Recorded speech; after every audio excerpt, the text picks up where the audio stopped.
What's up, fiends? Lucard here, and welcome to Chat with the Bat. Today's guest is a interviewer, a YouTuber, a podcaster, and content creator. And he's also appeared on this channel before as a guest on one of my watch-alongs. So please welcome Mr. Matthew Cuss.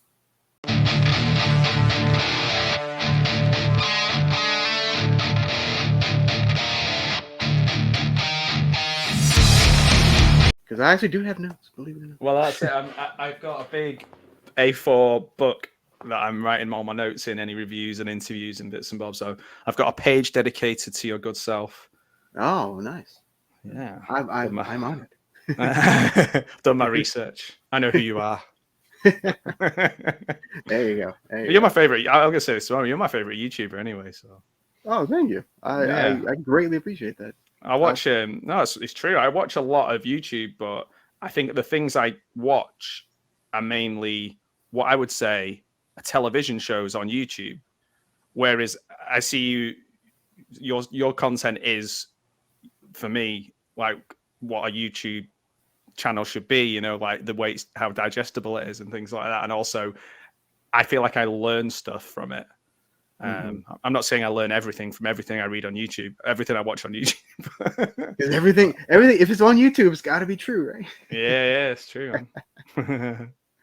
So you do a lot of things as well. So what would you call yourself? Do you call yourself a content creator, an interviewer, YouTuber, podcaster? What?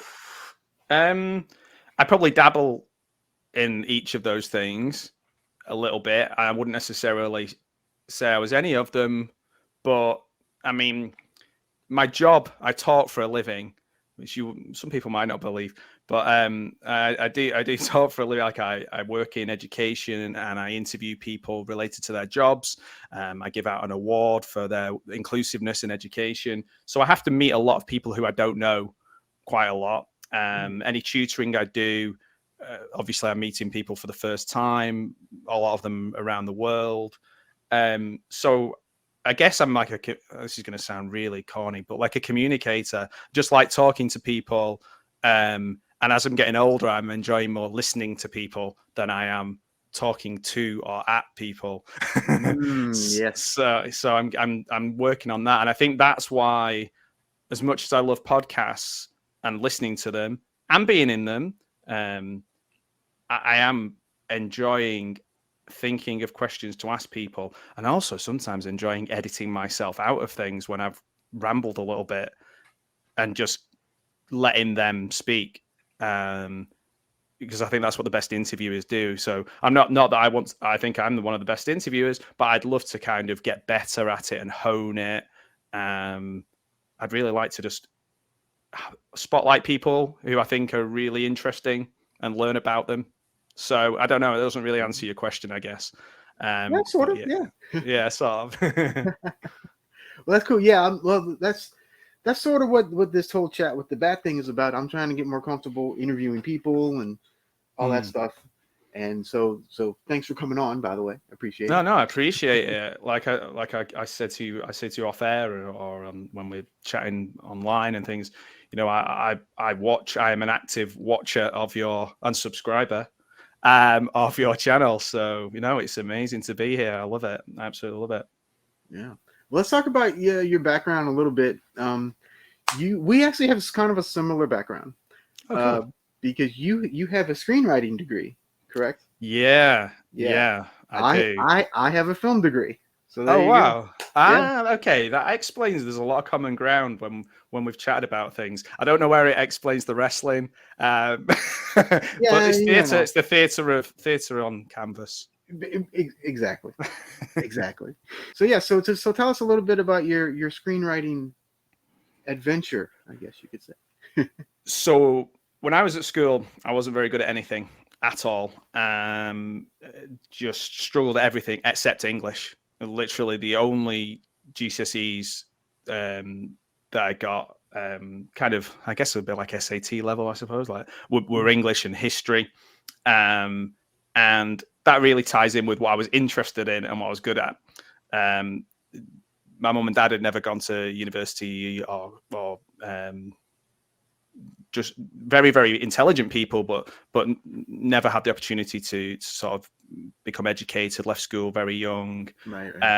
So like, I'm literally the only person in my family to have ever like gone to university and things like that. So like they were really supportive, but I was kind of learning it as I went. So I had this student teacher who I wrote a script in an English class when I was about 10. No, let's say maybe 15, something like that.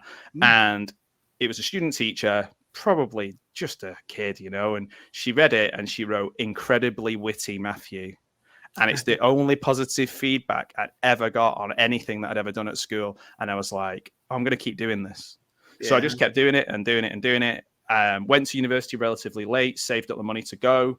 I was, believe it or not, I was a butcher for 3 years to save up to go. I was a terrible butcher, a really unskilled and awful butcher. And by the way, Beyond Meat is amazing. And but yeah, so from that, I just kept going with it. I thought I am going to keep writing. I wrote notebooks.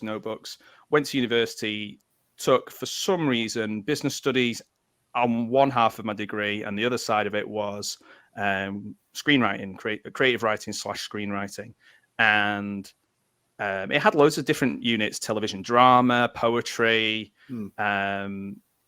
and I'm sure you're the same. It kind of opened up my eyes to a lot of film. However, not really horror, which is probably my bread and butter now. It really, I just really steered away from horror for some reason, or was actively steered away from it. And I've kind of gone back and retrospectively worked my way through horror as an adult, which has been one of the greatest thrills of my life. Really, it's been amazing. So yeah, so that's the screenwriting, and now I just kind of want to ask about your film degree, but I guess I'm not allowed. Oh, we'll get to that at some other time. Yeah, wink, wink. Yeah. There you go. So okay, so what brought you to horror, and why are you such a fan of horror now? Well, I had a friend who's quite a bit older than me, and he used to take me to all heavy metal gigs. So he'd take me to like Judas Priest, Scorpions, Hanoi Rocks, nice. Motley Crue. And the people who went to them were the most inclusive. I use the word inclusive a lot because it's kind of my day job, but they really were. They just made you feel comfortable. There was no scene. It was just everybody was involved, having fun, accepting. And I think somehow that's kind of led me into kind of getting into horror through going to conventions and meeting people and just chatting to them. And I can't think of one specific moment, but I know that I got to a point with film and watching, what I should be watching, sort of big Oscar bait films, or, not that there's anything wrong with that, but I just got to the point where I just was like, I don't know if I'm going to, like, for me, On the Waterfront's like probably my favorite film, one of my favorite films. And I love like Annie Hall, and I have all these like Good Will Hunting, love Good Will. Like I had all these. These were like in my box go-to great films. Right. But I was like, I felt a little bit like there was a big bit missing. And I think maybe through podcasts as well, I think that helped. But maybe it was really early podcasts, or maybe just people on YouTube talking about them. And I can't pinpoint an exact time, but I know that once I got into it, that was it. I was like, right, I'm going as far back as I can. Maybe, like I said, probably my favorite horror film is Nosferatu. So I'll go back as far as that and then just work my way forward. And I just kind of had little detours in Hammer and Amicus. And just, these are my, big franchises. They just speak to me. So I really enjoy them. And now I do. I still go to the odd convention, even though I'm out in the countryside now. I try and get back to some of them. And there's loads of things going on with horror. So yeah, I just absolutely love it. But to pinpoint an exact time when it started is really hard. All I know is it just wasn't there, and then one day it was. That's actually kind of unique, because most people are like, yeah, I saw such and such when I was 4, and that was it. And it was. Yeah, do you know, it's funny you should say that. There was a study at Manchester University with a guy that I know, and he was studying sort of I think it's to do with child psychology, the impact of horror movies on young children watching them at a young age, because it is such a common thing, a common theme, to be exposed to something like babysitter let you watch it or whatever it was. Right. And he went through all the different things, and I just didn't tick any of his boxes enough. So I did everything on writing and sent him all the questionnaires back, and he was like, it's really, really good and it's quite unique, but I can't use it. I was like, oh, okay. Because for me, it's sometimes I remember things from, I used to love going to the video shop, and horror posters are more seared on my brain than actual horror films. And some of those are much scarier. The idea of them are much scarier than the actual film, as I found out when I watched them years later. Yeah, and a lot of them are much better than the film. Yeah, that's true too. Yeah. Because you just watch what was available. People don't. Yeah. I mean, I find it really hard now to pinpoint something to watch of an evening. Somehow, living in Britain, I can get Tubi now, but and yeah, thanks to you, I have so many things to go through on there, and it's never ending. Yeah, it's I'm just constantly going, no, I'll put that in the back of my mind and watch it later. And yeah, wow. Yeah. Well, okay, so you mentioned Nosferatu earlier. So how did you start getting into like the silent movies and whatnot? Because I'm also a big silent movie fan. Yeah. This is another thing where it's so cool. It's so cool because maybe because I can talk over them, but without getting told to shut up. But I like when I was working in school, and I used to I sometimes just solely teach writing because that was my thing. And I used to always say to the older children and even students that I'd have sometimes, I'm good. By the end of the year, you're going to really love a picture book, and you're going to love this picture book, and you're not going to think it's for babies, and it's hardly got any words in it, but you're going to fall in love with this book. And no, I won't. And they always did. I always find something for them. There's some amazing, like, wonderful picture books that I think are just suitable for everyone. Some of them quite horrific as well, like quite amazing in that sense. And I see it the same way with silent movies. I always say to people, watch Nosferatu. It could have been made yesterday. It's that good. In fact, it's better than 99% of the movies you've seen. In my opinion, just watch it, give it a chance, and then to see people actually go, hey, you know what, it's not too bad. I love that. So I love kind of exposing people to silent movies.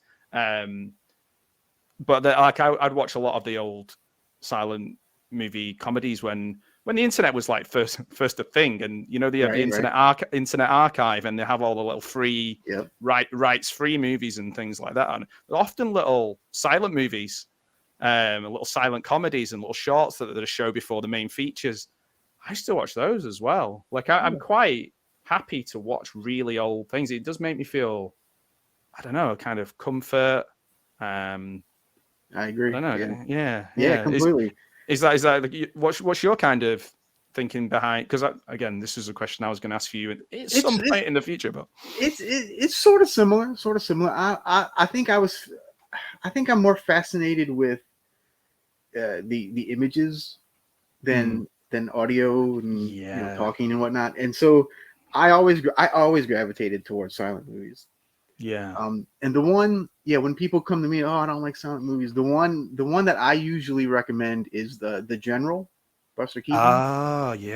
Because I'm like, if you can't like the General, well, then you're probably not going to like any silent movie. Yeah, that's a really good example. Yeah. And like you say, I think imagery as well, because I would watch, like certainly in my 20s and late teens, early 20s, when I was writing stuff and just writing stuff in my notebook, I would write page after page after page of dialogue, like Woody Allen, Kevin Smith.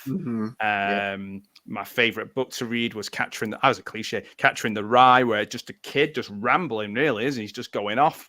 And I loved all that. I would just write. So like, when I went to university and I was doing my screenwriting, like they just give me back, like, you not let the characters have not left this room, and I'm be like, so like, whereas as I've got older, like Nosferatu, for example, the actual Count Orlok,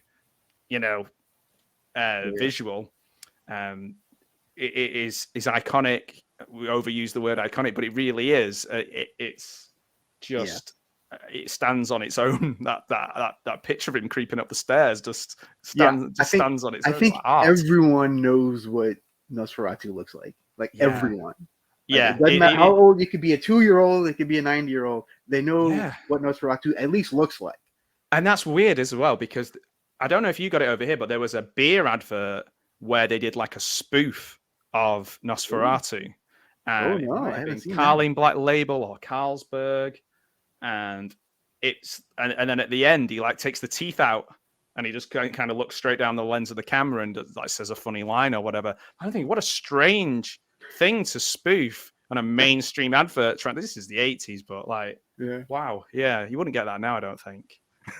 there's no cultural touchstones that people could. It'd be spoofing something, I guess, a bit, a bit different. Maybe a YouTuber. What have you seen Shadow of the Vampire? I have, yes. Okay. Yes, yeah. I like it. I think it's a good film. I was just trying to recollect it because I thought you were going to ask me about the 70s Nosferatu, which I'm not a massive fan of. But, yeah, so that's why I did a big pause then for dramatic effect. No, funnily enough, I'm doing a charity screening soon of Nosferatu. Basically doing it for a cancer charity that really helped my dad when he was very, very ill. Like, they pretty much perform miracles. And I was thinking, well, I can't do a sponsored run because I will get very ill and die. Or what can I bring to the party? So right. I've really done my sort of deep dive into Nosferatu recently, and I'm going to do a showing of that. Not going to charge anyone for coming, just try and take donations. And that I'm going to try and do that in my little village, which only has like 2,000 people in it. So I'm hoping I can get at least 10% of those people to come to it. And I'm going to try and raise as much money as I can for the Christie Cancer charity in Manchester.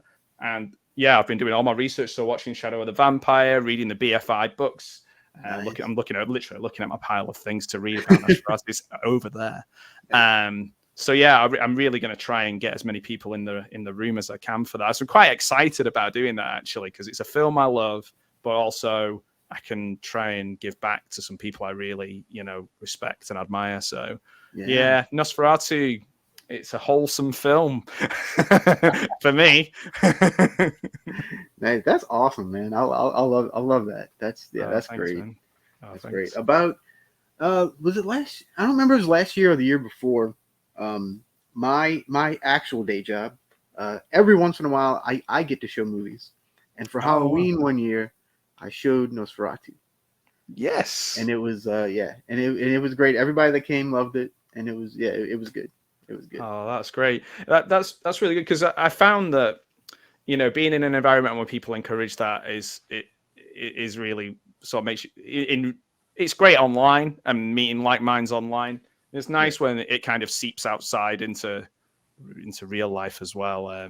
Not that this isn't real, you know what I mean? Yeah, exactly. It's lovely because we've moved from a big city to a very small place, right on the coast, and we're doing things that we would never have done, and we get involved in things we would never have got involved in before as a family.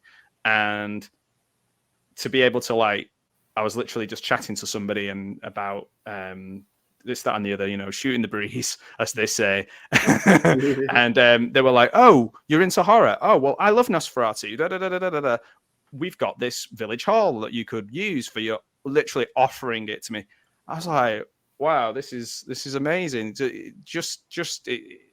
It's really heartwarming, particularly when I literally don't know person one in my village. It's not the Wicker Man or anything. It's not like not a million miles. No, it's not. Oh, that is funny. So actually, that actually segues into what I want to talk about next. So you just did an interview with Jed Shepherd. Yeah, what a guy.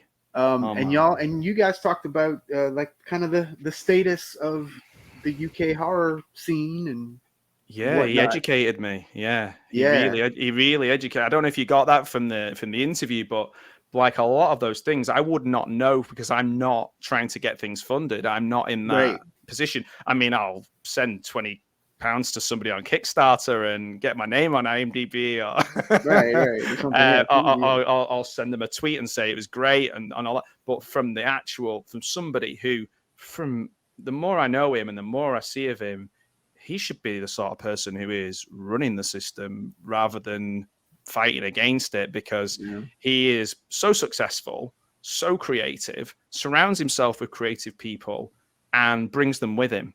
He really is all about, and this is what I actually think is very similar to yourself. Like, you never get that impression of competition or putting someone down or judging someone by, I don't know how many viewers, listeners, or films they've made. He's very much about empowering young filmmakers to do well. And I was just blown away by it. I hope that came across in the interview. How I think so. Yeah, because he I love Host, and like I've said, I'm not the world's biggest modern horror guy, and to be honest, I'm more likely to go to ones you point out and kind of certainly on the lower budget side of things. And Host is lower budget, but I think it's just it was a game changer for me in terms of like being able to see something so creative from such talented people and be so successful. It's just really heartening to see it. So yeah, he was really gracious with his time. We spent like a whole afternoon talking, and I cut myself out of it, and then it was like an hour. No, that's not necessarily true, but I just wanted to hear what he had to say. I hope, because it was so informative and quite sad in a way that he was like, when he said something like, we've lost this many Ari Asters and this many Jordan Peels, and I was like, wow, that's hard to hear, Yeah. But I think in his hands and with people like him getting to make decisions, like he's linking up with all the right people, Sam Raimi and all these people, and he's gonna make. He's definitely got a bright future ahead for sure. Yeah. For sure. Well, I really enjoyed that interview, and I will have a link directly to that interview in the description box below. So go ahead and check it out, people. Yeah, I mean, it's amazing of him just to even, again, just kind of be open to talking to me about it, because I asked him, people, I think I followed him on Twitter and he followed me on Twitter for years, and I've maybe like commented on a few things here or there. Man. It's not like we're best buddies or anything, but he was so open about what it takes to get a film made, and little things. I love hearing little things from behind the scenes, like beyond the IMDb trivia kind of things. I want to know little things, like very, very small things that maybe nobody else cares about. I might be the only person who cares about. I just want to hear those tiny things about a movie, like, those two people were actually going out with each other, and that's why it was, Right. I was like, oh, okay, that's really cool to hear. So, yeah, it's things like that's quite exciting. I think it's quite exciting. It's exciting to, I'm writing questions out as soon as somebody says yes. Yeah, well, that's the way to do it, though. It really is, and it's really amazing, the amount of people that are willing to chat about their projects and their upcoming things, and I just love it. And I love that I get to, in some small way, be a part of that. Yeah, because if they somebody say goes to watch Host, they've not seen Host, and they go and watch it because of that interview, right?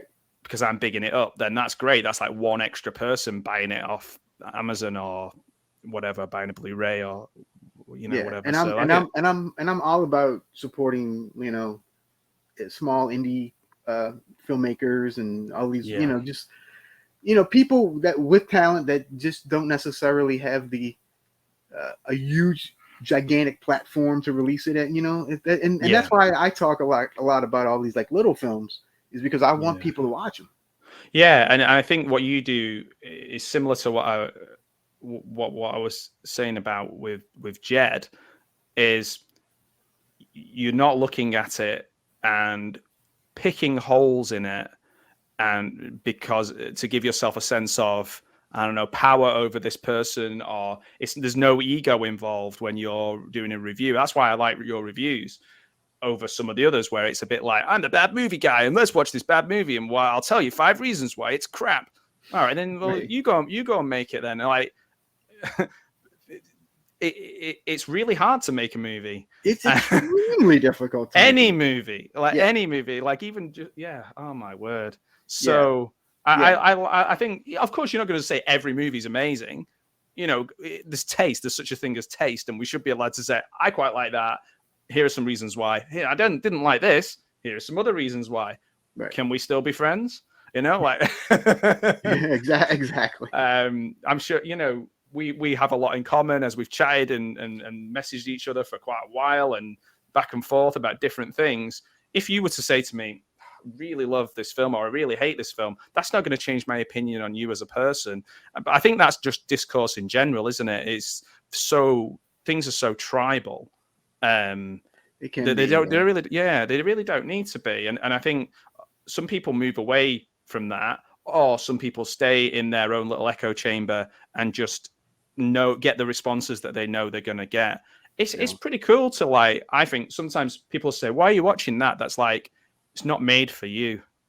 If I enjoy it, it's made for me.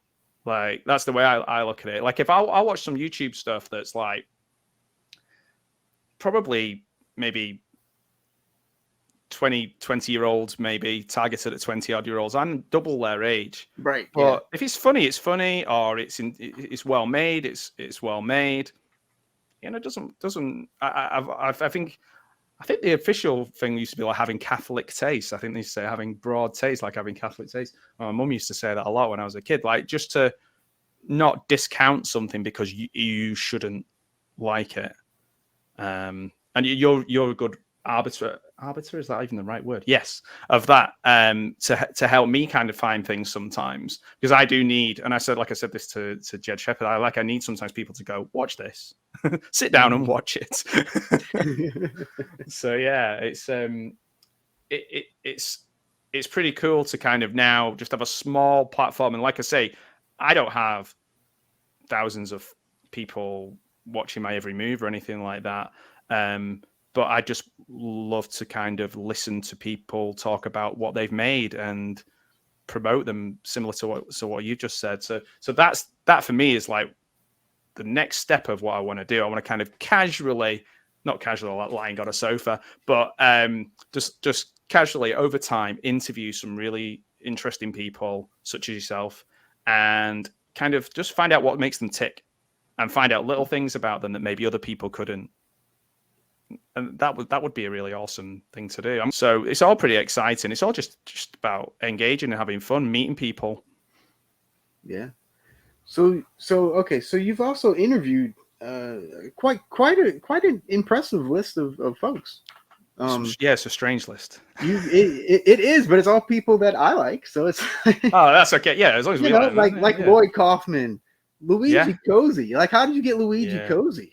So he was at a film festival in Manchester, and me and my friend Rick, we used to go to a lot of these, and we are both quite comfortable in going up to somebody and asking them if they want a drink and sitting and having a chat with them.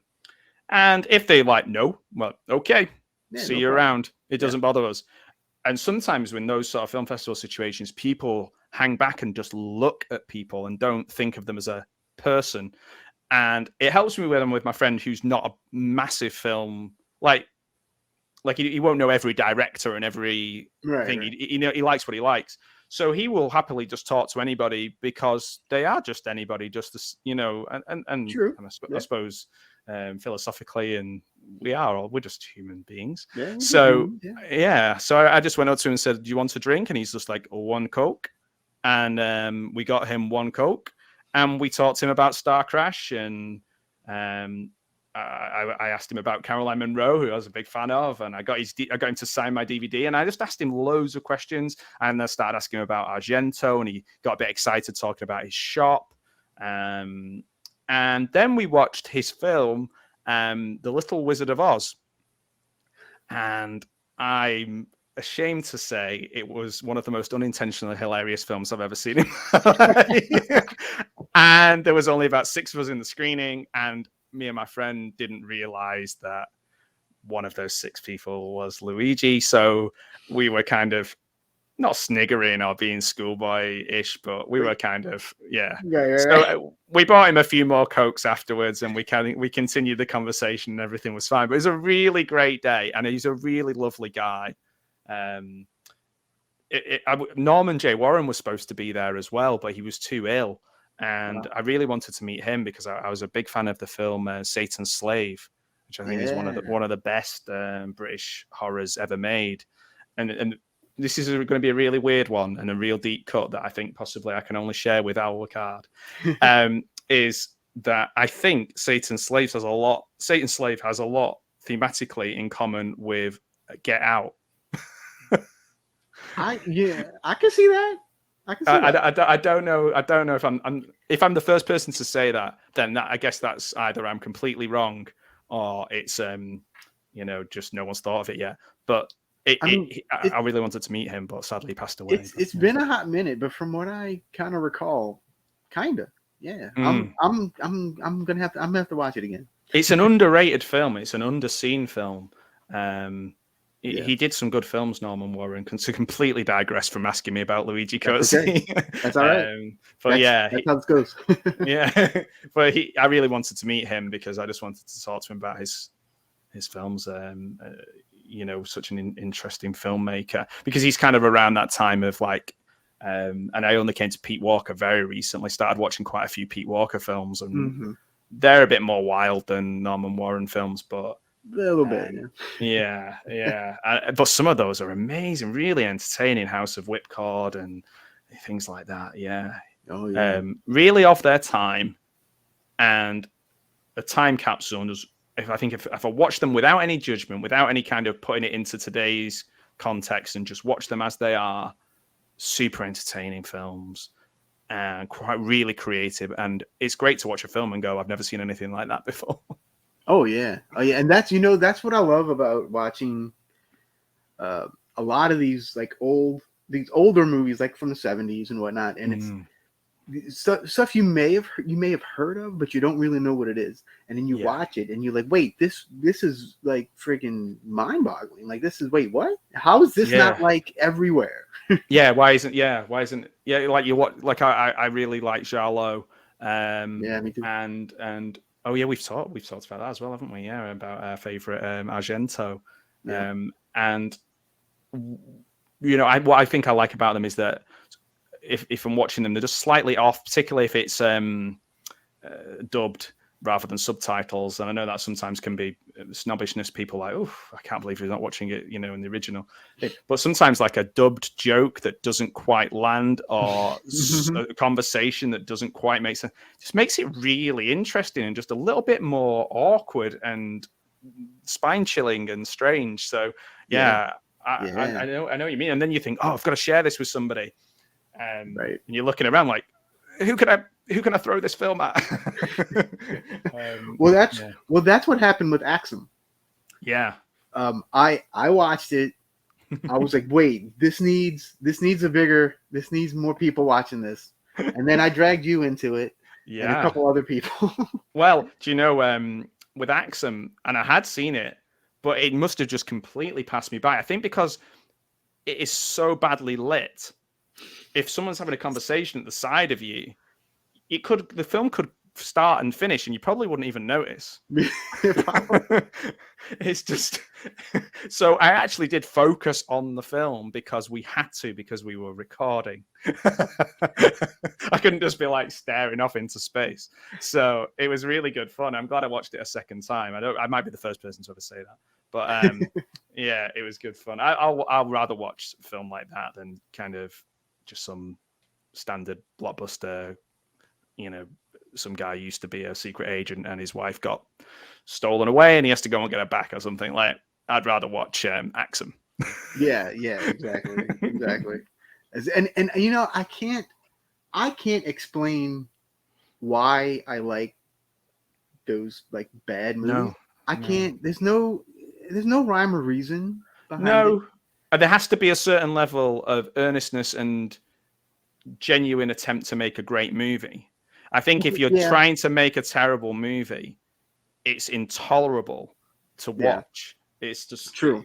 And people have tried to do that, and you're correct. They're completely unwatchable. Yeah, it's strange because it's not easy to do, but they're not trying to make, like, Tommy Wiseau's trying to make Streetcar Named Desire, like the guy whose name escapes me who did Miami Connection.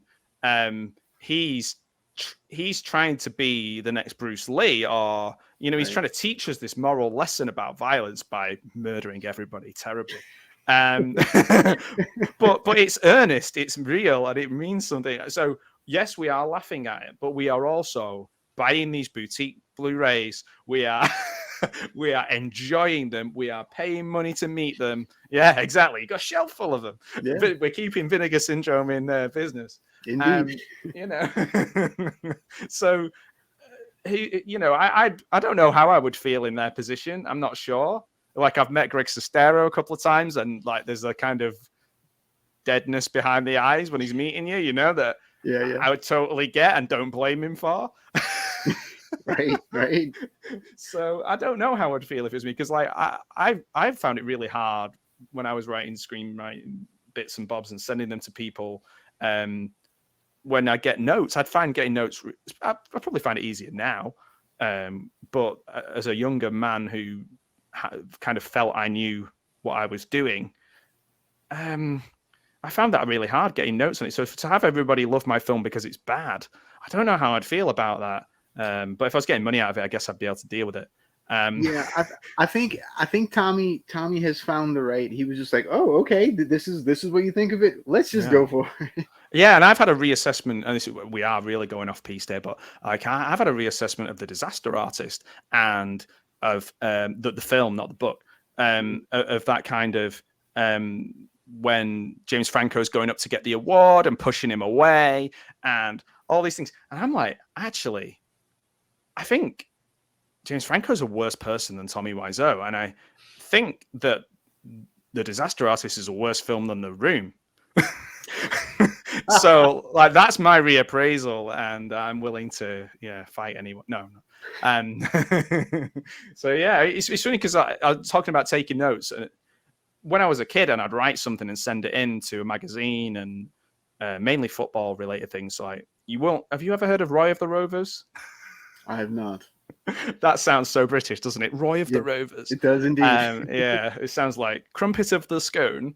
But yeah, Roy of the Rovers is like a football magazine, serial soccer. You're an Anglophile, you know the difference. But soccer for all you Americans out there. Yeah. Like, what the hell is that? But it was basically like a serialized comic book of a footballer called Roy Race, and it went on for years and years and years, maybe 50 years. And I wrote a few. They did a few writing competitions, and I wrote into those, and I won those. And I used to write in testimonial programs for players who were retiring, who I admired. I'd write like, anybody want to write anything? And I'd be like, yes, and email them like 2 pages, which they'd have to edit down to like a paragraph. And I'd always be doing things like that. But because I was never really getting feedback, I was just getting like, oh, here, have a T-shirt, or here, we'll print it. Mm-hmm. When I went to university and I got feedback and they graded it and they went into detail and said, you can't do this and it must be like that. That was really, really hard to take, because I always had it in my head, just keep doing it until someone told you to stop. And then when I got the feedback, I was like, is this someone telling me to stop? I have no intentions of getting like 1 million subscribers on YouTube or whatever, but it'd be nice to have some people listen to it and go, oh, I checked out Host, or I'm interviewing another filmmaker tomorrow, and I hope people will watch his film. That's all I can hope. And then when with creators and podcasters and YouTubers and film reviewers, just if it gets a couple of extra people to watch them, then that'd be great. Yeah. I get thrilled when I hear people watch something that I recommended or whatever. Like that just, it gives me a weird rush. I don't know. It's really hard to get people to do that in everyday life, because often if somebody tells you to watch something, you just go, I'm not going to do that. Like, especially if it's a large group of people saying, we're all watching this television show or we're all watching this film and we all think it's great. In the back of your mind, it's like, I like the first album, it's that kind of thought. Right. It's like I was into them before they were cool. It's a bit like there's a TV presenter over here called Tim Lovejoy. This is a really strange deep cut, and he was on TV presenting like a Saturday morning or Sunday morning breakfast show, and the cooking and all this kind of thing. And Martin Freeman was on with him from The Office, and Tim Lovejoy was wearing a Ramones t-shirt, and he just goes to him, "What's your favorite Ramones album?" Knowing, and it gave you the kind of cut of that guy, and also I suppose it's a little bit mean, but it was funny too, and it always stuck with me, that because it's like there is a part of all of us that want to be into the band before everybody else got into them, before they sold all the things, into the movie before everybody else loved the movie, and that bleeds into I won't watch it because everybody else likes it. Yeah, but sometimes the reason everybody else likes it is because it's good. Very, very true. Yeah. So what's your favorite Ramones album? Road to Ruin, man. Yeah. Good choice. I used to wear a Ramones t-shirt all the time, but I grew out of it. I have one that's way too big for me as well. Yeah. I was actually lucky enough to see them twice in concert. Oh wow! So that was, man, you lucky guy. Yeah, that was. Yeah. There's a couple of bands that I always wanted to see live. Some of them are people it's impossible for me to see. I always want to see Tom Petty.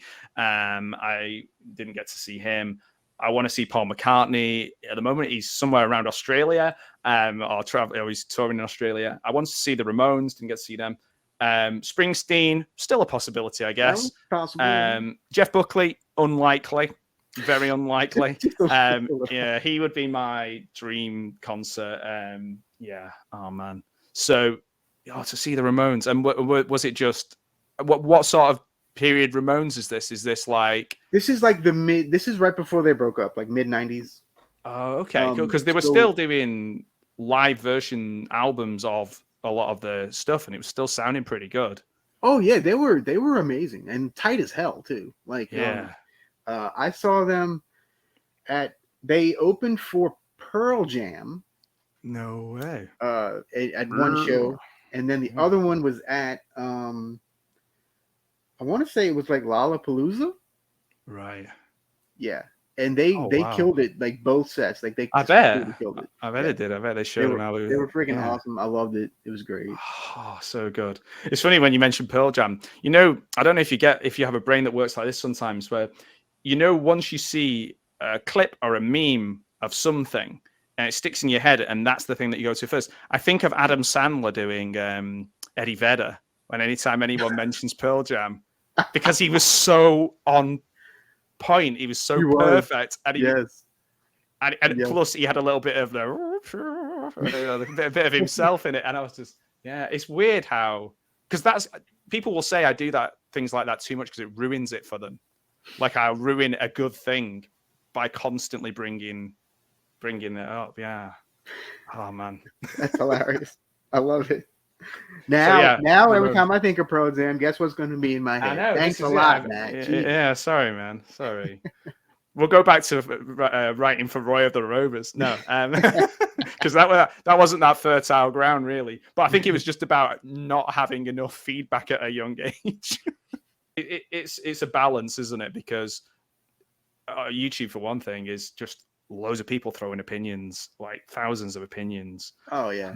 It must be really hard for people who create things to then have that kind of offered up to the kind of Colosseum. kind of thing. Yeah, yeah. Oh, dude, I used to stress so much when I started this. Like it just, and I don't now, but like I used to just like my mind would just like and it was yeah. awful. It's funny because you are able to kind of switch that side of things off. It's a bit like we were saying before. Like, how did I go and speak to Luigi Cozzi or? Well, just because I did, because I didn't think that he was like You this don't think about it, you filmmaker just that I do it. like. Yeah. Yeah. It's like Lloyd Kaufman. I was speaking to his wife, and she's an educator and Very nice commissioner. lady too. I've Yeah. had the pleasure of meeting her She's as well. so Yeah. lovely. However, I got her in trouble because she was supposed to be judging this thing, and we were talking so long that they had to come and drag her away from it. And she was like, "No, Matthew will come with us." And I was like being walked down this aisle, and I was just like, "No, it's okay. Like, I'm not part of this. It's fine." And then it was the weekend that the James Gunn tweets thing had happened, and I think he'd lost Guardians 2. And I was really disappointed about that because I think Guardians of the Galaxy is probably my favorite comic book movie. And I I was chatting to him about that and different things, and I was saying, what do you think about it? And he was like, "Oh, I can ring him up and we'll talk to him about it." Oh, he's not answering, and I was just chatting to these two lovely people for like, I'm not kidding, maybe 2 hours. Just sat there buying him a drink and having a chat. Not because I'm some big Hollywood movie guy or whatever, not, but just because I'm really interested in people and I was asking them questions about themselves. So recording a lot of these and writing these things down, I've got like a big stockpile of people, and hopefully if people follow me on the Pugwall 316 YouTube page, I will keep finding and uploading interviews with people, and I'll get better at editing too. So that's something to look forward to, guys. Yeah, I can't wait to hear some of those. I think that would be amazing. Yeah. Oh, thank you. Oh, thanks. There's like you forget. It's like and here's one for you as well. It's like interviewing $1 Million Man, Ted DiBiase. Now that would be an interesting one to follow up now, because I don't know how much I would be able to ask him. To be honest, he might not like it. But he was lovely, and I interviewed him. I must have spoke to him for about an hour. I think I had about 30 minutes booked in, and I spoke to him for an hour. And then afterwards, he sent me a postcard of him on Andre the Giant. Oh, wow. Just saying like, "Thanks for the interview. Really enjoyed it. Hope to see you in Liverpool," because that was where big convention was, which I didn't go to. But yeah, that was a really sweet thing to do. I think I've still got that somewhere. So, that's awesome. Yeah, I met him. Oh gosh, about 5-6 years ago, at a wrestling show, and he was very, very friendly, very nice guy. Yeah, very tall. Yeah, I think this is it. Anyone from that era of the 80s, they're all huge. Yeah, because the WWE, WWF as it was, they wouldn't have put anyone in the ring, who wasn't a giant. Like, pretty much. I think I can think of like Dynamite Kid, and even someone like Bret Hart would be seen as like a smaller guy, whereas now he would be a bigger guy. Yeah. It's a strange. Well, I guess it's just trends change and people in charge change and the way things are done change. But yeah, I never really thought about that because he was sitting down when I interviewed him. But I guess he's a big dude. Like, he's a big dude. He's about well, in American, he's about 6'4", which is pretty. That's what I used to. I use that too. Yeah, I would. If you were to ask me how tall I was, I'd be like 5'11". I wouldn't be like meters, even though I used to have to when unfortunately I did have to teach maths sometimes.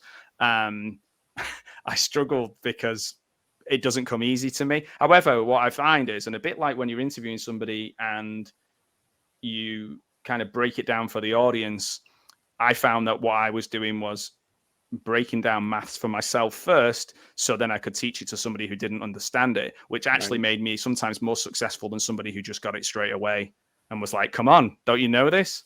So I like that in a lot of ways, really. When sometimes, like, say when you're doing a review and you explain to people the background of the film and who the person is and maybe what they've been in before and the themes and things like that, there's no wasted motion. That's really important for people watching it to pick it up, quickly and kind of understand it, because you're already one step ahead. Oh man, this film was great. Okay. So yeah, it's a skill, isn't it? I was just thinking about interviewing and being a kind of an interviewee. I'm it's like a totally now. different thing. Yeah. I'm trying to talk less in every situation to train myself. Yet here I am rambling on. But you're the interviewee, so it's that's okay. True. That's true, man. You're supposed to talk. That's true. I think I've kind of the big thing. I know it's going to be a big ask to think that somebody watching this is then going to live within 100, 10 miles of where I live and come to my screening or whatever. But I guess it just gives people an understanding of where we're up to and what I'm doing at the moment. Yeah. And hey, I do have some UK folks that watch my channel, so. Yeah, hopefully. You do. Yeah. I know the people do. I didn't mean like that. I just mean like kind of. It's strange, really, that I feel like I'm in the back of Beyond, so it's very unlikely that somebody in sort of South Cumbria right.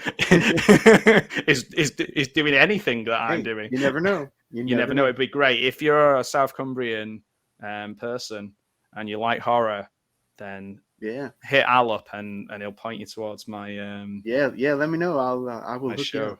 Yeah. So you've been a part of All Things Horror for a little bit now. Yeah, we've done 10 episodes, I think. Yeah, something like that. Yeah, it's really good. That's like it's good. It's an opportunity to kind of again be led and watch a film that someone tells me to watch, do my research, chat about it, reappraise some films. So that's really fun. And from that, I've kind of been on a few others and see how other people do them, just kind of get an idea of how different people do things. So I was on a podcast called Logical Psychopaths, I think it was called, which was a horror one, to another British podcast.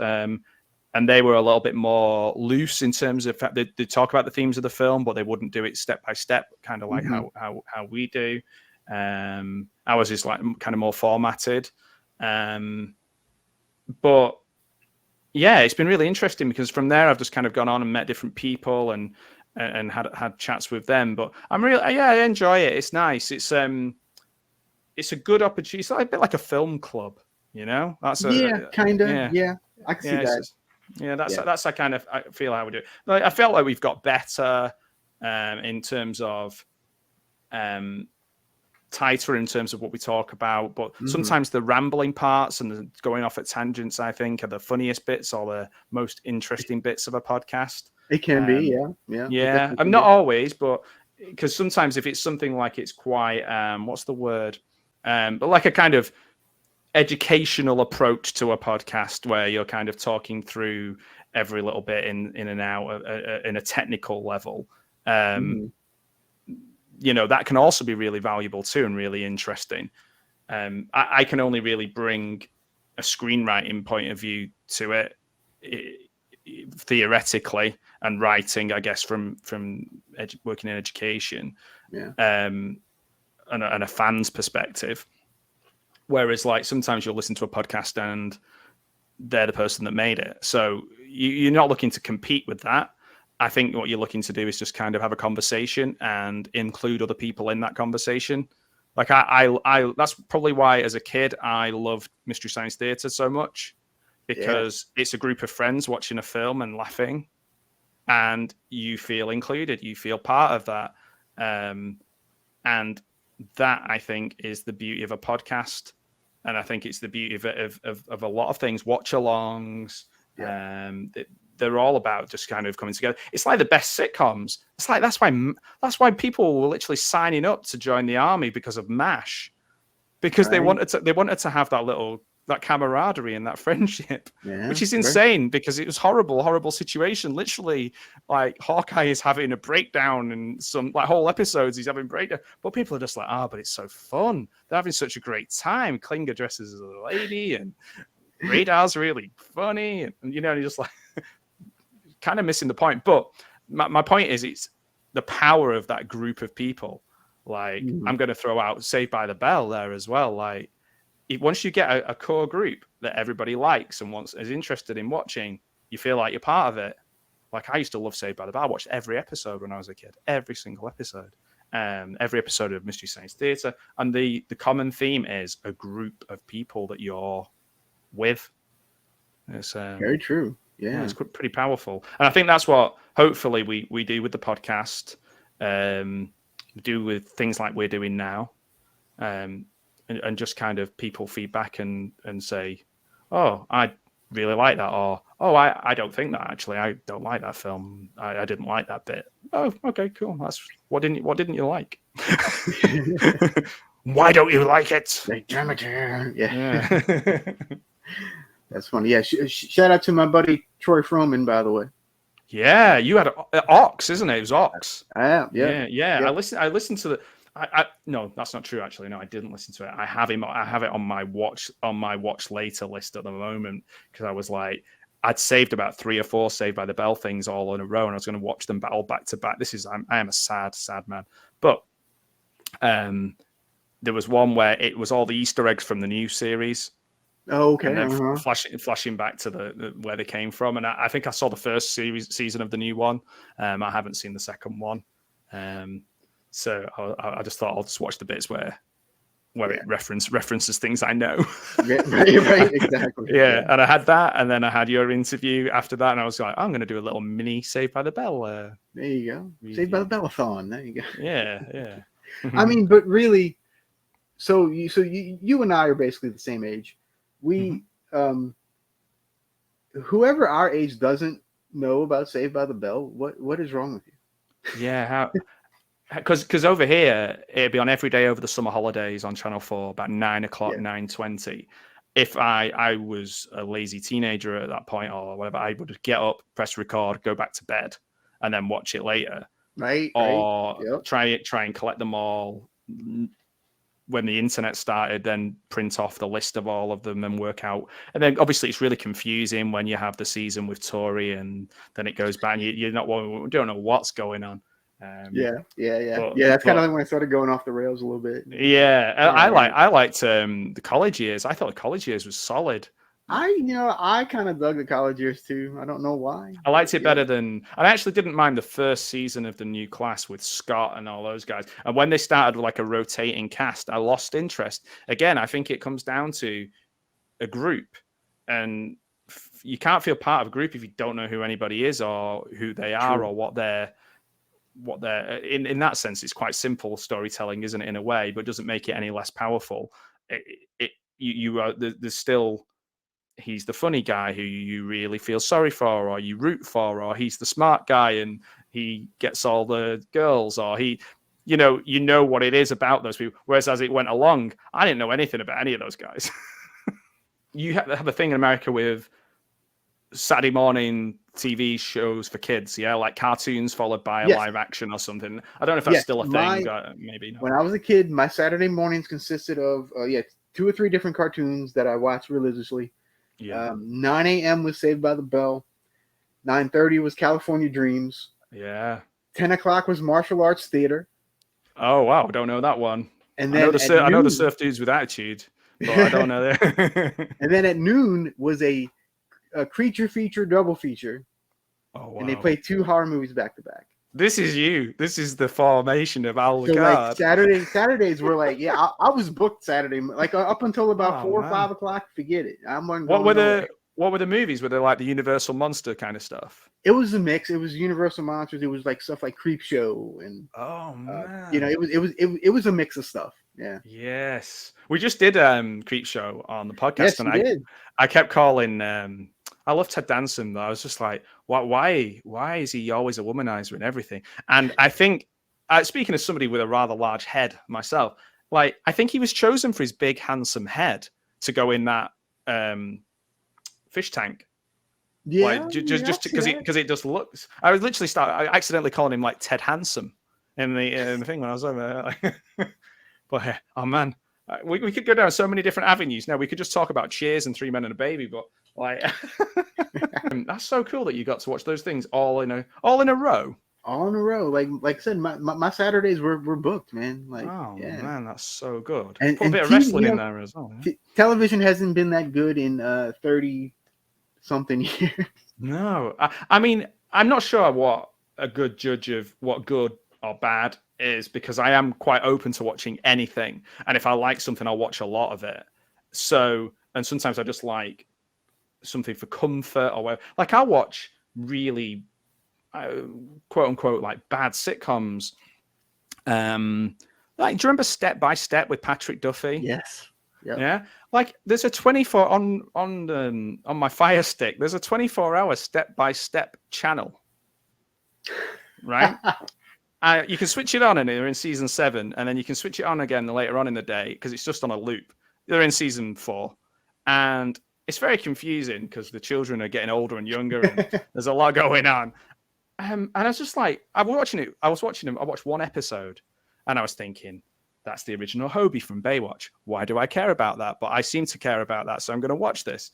And then I was watching it, and I thought, am I the only person watching this right now?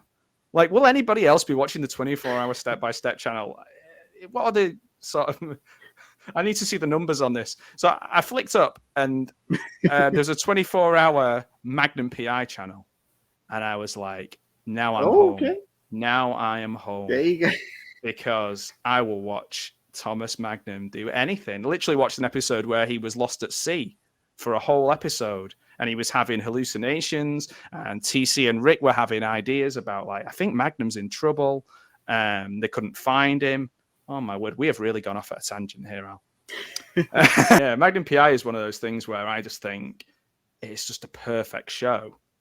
The music, the setting, the acting, the stories were quite creative. It reminds me of my childhood. I used to watch it before I went out to the youth club on a Friday night. Mm-hmm. Chip and Dale, one of them is Magnum PI and the other one's Indiana Jones. Indiana Jones, correct. Yeah. Yes. And Tom Selleck should have been Indiana Jones. He turned it down to do Magnum. Yeah. Yes. Wow. Yeah. Tom and actually, I have a funny story about Chip and Dale too. Oh wow! Not the Chip and Dales. Chip and Dales. Yeah, Chip and Dale. Chip and Dale singular. Yeah. When I was little, we had gone to Walt Disney World, and at the time, my front 2 teeth were missing, because you know when you're a kid you lose the teeth and all that. Yeah. And so I took a picture with Chip and Dale, and I'm smiling, they're smiling. None of us have teeth. You. It's great. Oh, I was going to say they were mocking you with their big beaver teeth. Not beavers, are they? What are they? Chipmunks, right? Chipmunks, of course. Yeah. Well, that actually brings me up to how I discovered you. Oh. I discovered you because you did a watch along with the Bat. Yeah. About a year ago. Yeah, with my friend who at the time was living in London, and we just meet up and do. And I just found the easiest way for us to watch a movie, and I said that very strange movie, very Austin Powers. But like to actually schedule it was to say, right, we're going to go on StreamYard, we're going to watch a movie and chat through it.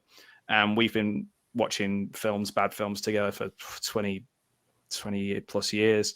So yeah, he just lets me choose whatever I want. And I was like, right, we're watching The Bat because it won't get taken down by YouTube.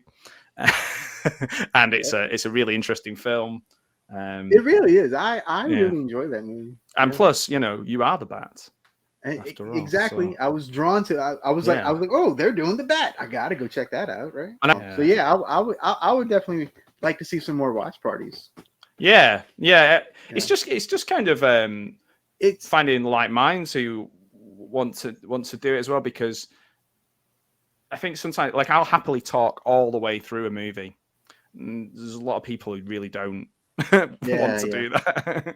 I think we found that he's finding that balance as well, letting the movie speak for itself. And I guess for me, like, I watch riff tracks, I watch Mystery Science Theater, I watch anything like that. I listen to the Flophouse podcast and different bits and bobs that are really good like that. I keep saying bits and bobs, but there's lots of things that I think it's a real skill to do that. I've tried playing the riff tracks game online, and like my wife was playing and I was playing, she was winning every single time, and people were voting for her stuff as a lot funnier than mine. And I would think I was brought up on this.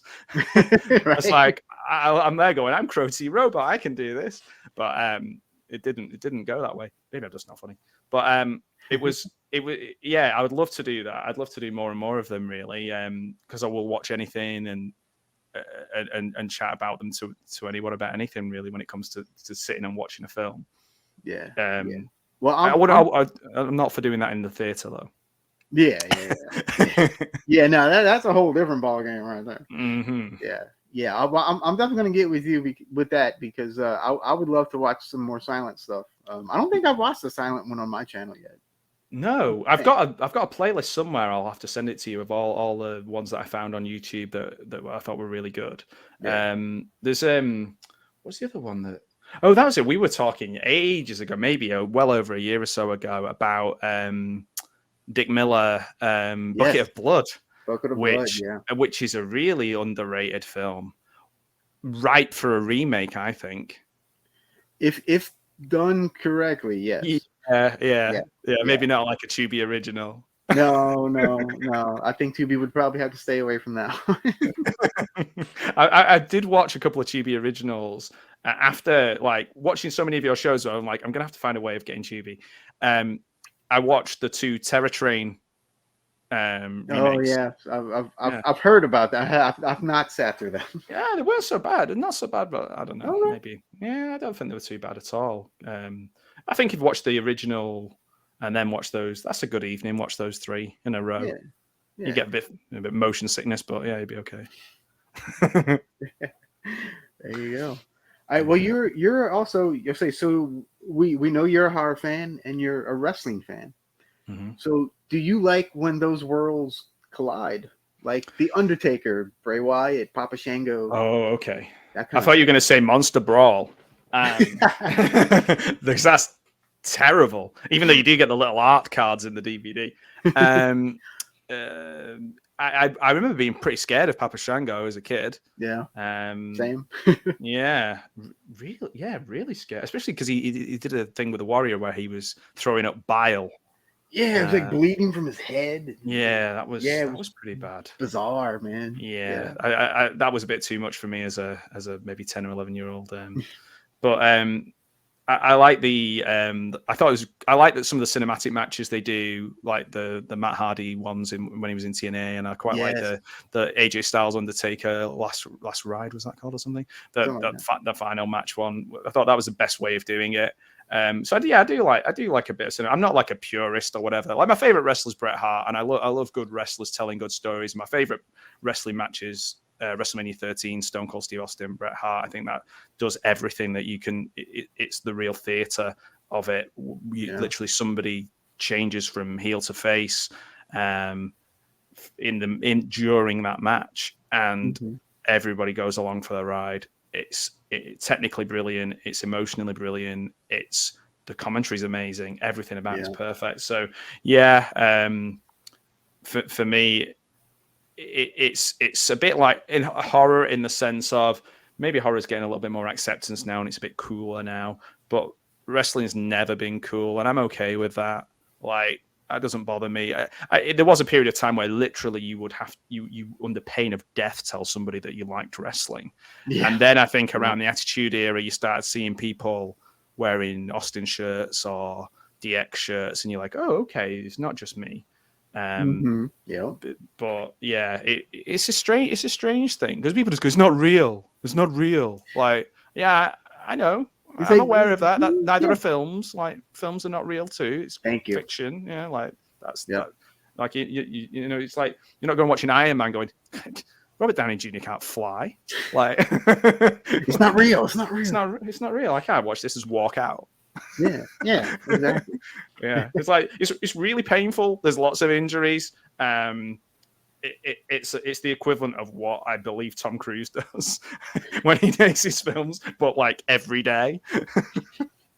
So I have the utmost respect for wrestlers, and I know that we've both been watching AEW and getting into AEW, which I think is pretty cool. I think it's good to have an alternative, have something a little bit different, or not even an alternative, just something else to watch. just something that's not the WWE constantly over and over again. Yeah. I don't know. Yeah. If you watch anything over and over again like that, it gets stale. Yeah, and this is it as well. And sometimes things move on and they're not for you anymore, and that's okay. Yeah. You can dip back into it and watch a few things, but like for example, like Star Wars is a perfect example. Like if like with 40-odd-year-old guys getting really angry about episode 1, 2, 3, or even more angry about the ones that are, well, maybe there's a kid who's getting into that for the first time who absolutely loves that, and that's their favorite film. That's okay, because it's not for me, it's for them. So enjoy, like make it like, sometimes something will pop up, and like I love The Mandalorian, and I quite liked some of Andor, and I quite like the sort of the last bits of Obi-Wan Kenobi series. I thought they were all pretty good. Love the first Mandalorian season, and like I can pick and choose. That's okay, but I don't have to hate it because it's new, or hate it because it's different, or because it does it in a different way, or whatever. Like, oh, man, just not the energy for that. Yeah, it's like, why waste all your energy on that kind of garbage? Yeah, it's funny. I had certain like Grail things like as a collector. One of them was I wanted this McFarlane Jason X, and I wanted him for ages and ages and ages, and it was always too expensive. And recently, a load of them came up on eBay for like 20 quid, but with no machete. That machete is one that I've sourced from somewhere else. Gotcha. It was a keyring actually, and I was like, right, I'll invest now. But it's been 3-4 times that price for years, and then all of a sudden, just people have just all posted their half broken ones or whatever. So I was like, yeah, I don't have a lot of Grail things left because I had every Star Wars figure from the original ones from 77 up to Power of the Force, and I sold them all. I did that when I left my job and I changed my role and changed my life really, and ended up where I am now, and I don't regret it. I spent all of lockdown completing that collection, and I did it. There you go. Yeah, but then that was a turning point for you. Yeah, it was, and to be fair, I've started getting a few of these because they only come in small ways. Getting the little retro ones, so that pacifies me. That makes me feel like I'm doing the same thing. Yeah, there you go. Yeah, one day we're gonna have like about, I don't know, let's say we have 10 kids, and we're gonna all sit around, and we're gonna open up every single box, because toys are made to be played with, and I will probably cry when I do that because I've kept them in the box for so long. Yes, I have some from like 20 years ago. I still have them boxed, and I'm like, I can't do it, man. Yeah, I know exactly what you mean. I know exactly. Yeah. I've got a nice Nosferatu glow in the dark figure as well, which probably will stay in its box forever. Yeah, I'll take that along to my screening. I actually have one more question for you. Oh, cool. So, well, it's not really a question. It's more of a. I want you to tell us about your experience with the Mojo Priest. Oh man. Oh, the Mojo Priest.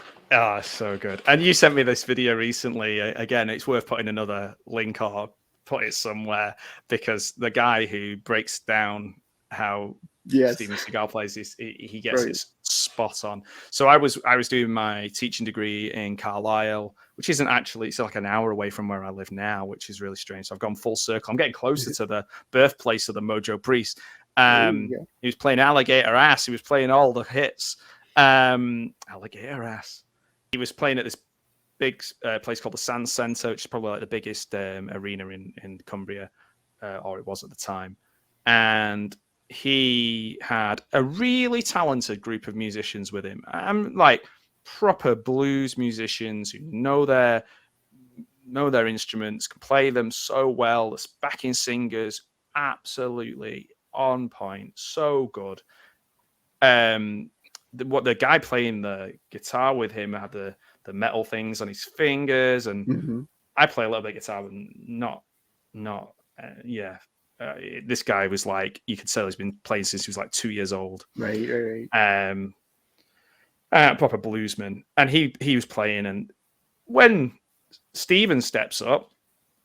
They play all their bits, everything comes together, 75% of it comes together, and then they're like, put some mojo on it, priest. And they point at him, and then he plays guitar like Homer Simpson plays guitar. It's like bloop, bloop, bloop, bloop, bloop, bloop. And he looks like he's never seen a guitar. Never mind, he's just it's so good. It's so good. And I don't think I've ever laughed at a gig so much. So much so when the gig finished, we were sat next to this lovely middle-aged lady, and she had a Hard to Kill, I think it was, VHS that she didn't want anything to sign it or anything. I think she just wanted to have it there and be like, he's there and he's also here. In the presence, yes. Yeah, she was like, oh, she turned to my friend Paul, who was like very deadpan kind of guy, doesn't really give anything away. And he says like, this woman says to him, oh, he's just so talented, isn't he? And he just kind of looks at her like... And then the gig finishes, and like, if you all shout Mojo Priest, Mojo Priest, maybe I'll come back and do an encore, maybe I'll do it. About a few people are doing it. I'm doing it. I am doing it. I am Mojo Priesting it up. Yeah, I'm like, let's fucking go. I want to see more of this. And we walk down to the front and we look around, there's like 7 of us. And he still comes back on and he plays his alligator ass and crocodile ass, and all of the songs are all ass related, I think. I may even have this. I don't even know if I've still got the CD, because it wasn't one that you could, because I sold a lot of my CDs, you just scan them and sell them. Yeah. And I don't think you could scan that one, because I don't think it was like an official CD. He'd burnt it in his truck. And he's on the bus, but yeah, I might still have it. I'll try and find it. I'll send it to you. I don't care what the postage will be like. You can have it. Take it. But it was great. But because in Cumbria as well, there's quite a strong accent, so it was like everyone just like at one point like Murder Priest, Murder Priest. It was so much fun. I can't think of a gig that was quite like that. So yeah, thanks for asking about that, because I always love talking about Sensei. Sifu Seagal. Yeah. And it's great to know that Judo Gene LaBelle made him poop himself. Like, that's really great to know. That's good to know that a guy, he tried being a tough guy with a real tough guy, and he was made to sit down and shut up. Which is also one of the reasons why I quite like that scene in Once Upon a Time in Hollywood with Bruce Lee, because I know that really it's not Bruce Lee. It's really sort of, it's a kind of amalgamation of different people who try to take advantage of stunt guys. So yeah, I do like that story. That's why I can never feel mad at Steven Seagal, because I'm like, he got his comeuppance. He messed with a judo champion. Yep. Well, Matt, I would like to thank you for coming on. I really appreciate it. This was a great time. I loved it, every second of it. Yeah, me too, man. Me too. It's just this is basically just a live action version of when we're messaging each other. Pretty much. Yeah. There's no real rhyme or reason to it. Just like, do you like this? Oh, this is crazy. That's all right. Sometimes it's just the way it is. Yeah. Oh, thanks, man. And I'll have all the Matt's socials and all that jazz in the description box below. So go ahead and follow him if you don't already, because if not, the battle gets you. So as you know, I always end it with a quote from everyone's favorite living actor, John DeHart. Adios, Bela Lugosi.